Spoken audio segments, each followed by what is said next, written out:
విద్యాశాఖ పనితీరుపై తెలంగాణ సీఎం అసంతృప్తి వ్యక్తం చేశారు. ఏటా 20,000 కోట్ల రూపాయలు ఖర్చు చేస్తున్నా ఆశించిన ఫలితాలు రావడం లేదని ఆగ్రహం వ్యక్తం చేశారు. ప్రణాళికేతర వ్యయంలో దుబారా తగ్గించాలని విద్యాశాఖ సమీక్షల్లో కేసీఆర్ సూచించారు.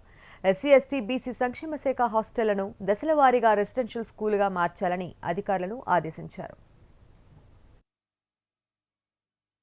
విద్యాశాఖ సమర్పించిన బడ్జెట్ ప్రతిపాదనలపై సీఎం కేసీఆర్ సమీక్ష నిర్వహించారు.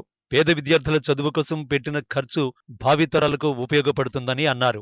విద్య కోసం ప్రతి ఏడాది 20,000 కోట్లు ఖర్చు పెట్టినా అనుకున్న ఫలితాలు రావడం లేదని ముఖ్యమంత్రి పెదవి విరిచారు. ఎస్సీ, ఎస్టీ, బీసీ, మైనారిటీ, ఇతర పేద వర్గాల పిల్లలకు పుస్తకాలు, బట్టలు, మంచి భోజనం సమకూర్చి నాణ్యమైన విద్యను అందించడం ప్రభుత్వ బాధ్యత అన్నారు. పేద విద్యార్థులకు ఎల్కేజీ నుంచి ఉన్నత స్థాయి చదువులను చదువుకోవడానికి అనుగుణంగా విద్యా విధానం ఉండాలన్న కేసీఆర్ అందుకనుగుణంగా బడ్జెట్ ప్రతిపాదనలో ఉండాలని సూచించారు. ఆంధ్రప్రదేశ్ నుంచి వారసత్వంగా వచ్చిన ప్రతి పథకాన్ని, ప్రతి విషయాన్ని కొనసాగించాల్సిన అవసరం లేదని కేసీఆర్ స్పష్టం చేశారు. విద్యాశాఖలో 14 విభాగాల అవసరం లేదన్న ముఖ్యమంత్రి ప్రింటింగ్ విభాగం లాంటివి తొలగించాలని నిర్ణయించారు. అలాగే అన్ని భాషల అకాడమీలను ఒకే అకాడమీగా మార్చాలని, గ్రంథాలయాలను సాంస్కృతిక శాఖకు అప్పగించాలని సూచించారు.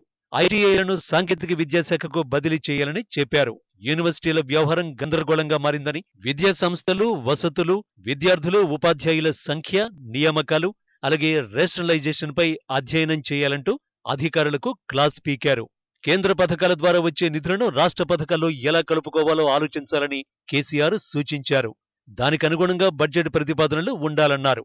ఉపాధ్యాయ సంఘాలతో సమావేశం నిర్వహించి ఇలాంటి విషయంలో ఓ విధానాన్ని రూపొందించాలని సీఎం కోరారు.